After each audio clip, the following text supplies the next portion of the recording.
right, so this is where we ended up, and you guys actually were able to compare or complete the financial statements without us going through this in class.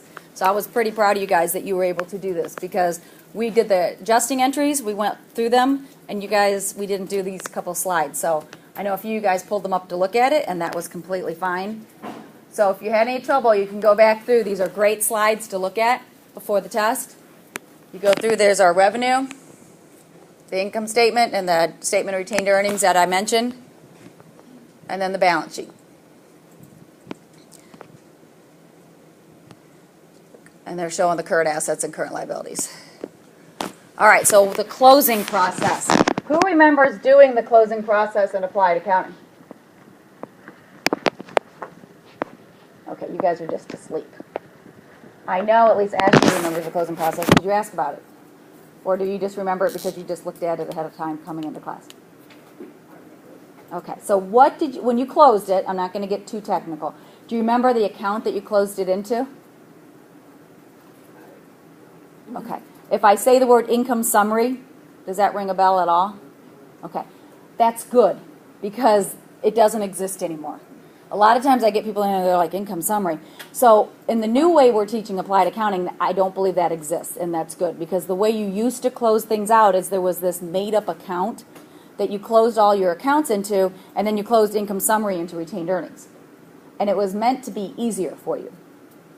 Well, it's great in applied, but then when you go to financial and you realize that's not a real account, and now you don't use it, it's kind of like, well, why'd we do it in the first place, is the way I feel about it. So the closing process, the whole reason we do the closing process is two things. One, we need to finalize the books and move forward. We have two types of accounts. We have those accounts that are called permanent and temporary. Right? Temporary accounts means that every period, and remember, a period can be whatever a company wants it to be. Right? A month, a quarter, a year is pretty long, but a month, a quarter, they need to start over again. Whereas permanent means it never starts over. You always have a balance in that account. So what do you think is a permanent account? Just think of one. Land. Cash. Right, land, cash. Those are permanent accounts. She's absolutely right. So we have permanent accounts. We'll abbreviate that, permanent, and then we have temporary. So she gave me two permanent accounts, land and cash. Those are both? No, what kind of assets, right. So assets are permanent accounts. What other could you think of that could be permanent? Well, think about this. What is it? No. Retained earnings. All right. Does retained earnings kind of, okay, so if we do that, we kind of got stockholders' equity, right? Because common stock, does it start over? I still have my AT&T stock. It didn't start over, right? It's still going. What other one's missing? And you got a whole financial statement there. Notes payable. Notes payable. Does notes payable start over? I have my mortgage. I would love for it to start over every period because that means it's paid off, right? It doesn't. Notes payable just keeps going. You could have notes payable for 5 years, 10 years, 30 years. So at the end of each period, it doesn't go to zero. It is always there. So what do we have when we say assets, liability, and stockholders' equity? We have the balance sheet. The balance sheet contains permanent accounts. They do not reset. The numbers in those accounts always stay there. So when we go through this, we're going to do what's called the prepare the closing entries and then the post-closing trial balance. When you get to that post-closing trial balance, you are done. We've done everything else in this period. We did the transactions, we did the journal entries, we did the unadjusted trial balance, we did the adjusting entries last week, we did the adjusted trial balance, and we did the financial statements. This is the very last step. So we're going to establish zero balances in all income statement and dividend accounts. So what do you think that means income statement and dividends are? Temporary accounts. So your income statement and dividends. Now notice it didn't say retained earnings because retained earnings goes on the balance sheet. But income statement and dividends are going to go to zero. So revenue, expenses, and dividends are temporary. So think about it. When I say my revenue for August was $10,000, that means my revenue that I made during that month was $10,000. If I'm now in September and I want to know September revenue, the only way I know that is if I reset my revenue and I reset my expenses. If I want to know my net income for the month of September, I have to have reset my revenue and reset my expenses. Otherwise, it's just my revenue keeps going and going and going. So for a company like AT&T, their revenue would be in the billions or trillions because it would just keep building and building. So those reset themselves. And remember, if you're looking at the accounting equation, we got our assets equal liabilities plus stockholders' equity. Under stockholders' equity, common stocks, retained earnings, and under retained earnings is revenue, expenses, and dividends. So those roll into revenue. Retained earnings, sorry. So that's what we're going to do. We're going to make these zero and put them into retained earnings. We're going to close them out and put them into retained earnings. So how do we do that? Well, what balances do each one carry? Revenue carries a credit balance. Expenses carry a debit, and dividends carry a. All right. So if we're going to go through and do the journal entry, and we want to put them into those accounts, I suggest you start with revenue, because revenue is going to increase retained earnings normally, right? So if we want to take revenue and make it have a zero balance, what do we need to do? Right, debit revenue, and let's say it's $1,000, and we're going to credit, we're going to move it into retained earnings, $1,000. Now, revenue has a zero balance. If we want to do the same thing for expenses, let's say we have 4 expenses. What are we going to do?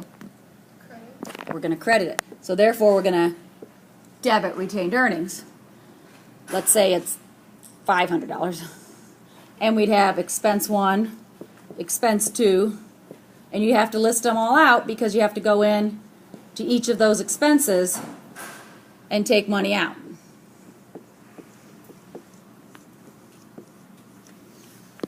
And that would make all those expenses go to zero. And then what about dividends? We'd have to credit it too. So retained earnings and dividends. And let's say we have $100 in dividends. Now, this is the way that I've always done it. I've done revenue and retained earnings. Close it out. Expenses, retained earnings, and dividends, retained earnings. When I go through the slides, they do it a little bit different. They start by showing you what you have. So this is your trial balance. You're going to zero out, again, your revenue, your dividends, in this case there aren't any, and your expenses. They do their revenue and expenses in the same journal entry, which is perfectly fine.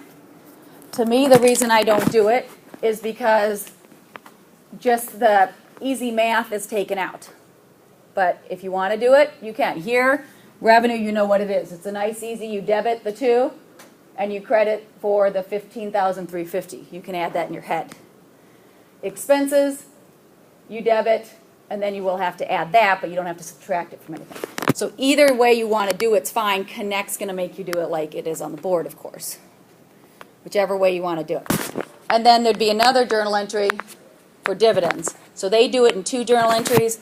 I do it in 3. All right. There's a lot of times throughout this semester I will show you 2 different ways of doing it, whichever way makes the most sense for you. So obviously on the test, if I ask you a problem, you can do it whichever way clicks in your head. This will come in the exam? It could come on the exam. It's either going to be a problem, like a journal entry, or it'll be a multiple choice. You'll be asked something about closing entries. This looks like income statement. Then why are you saying... No, it's not. This is a journal entry.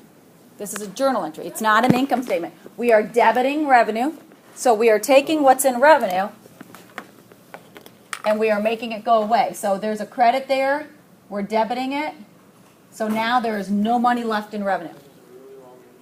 And see, that is a really long entry, which is why I don't like to do it. I like to do it separate. So now the money that was in here is in retained earnings. And all the debits and expenses, we are crediting them, and we're moving them over here.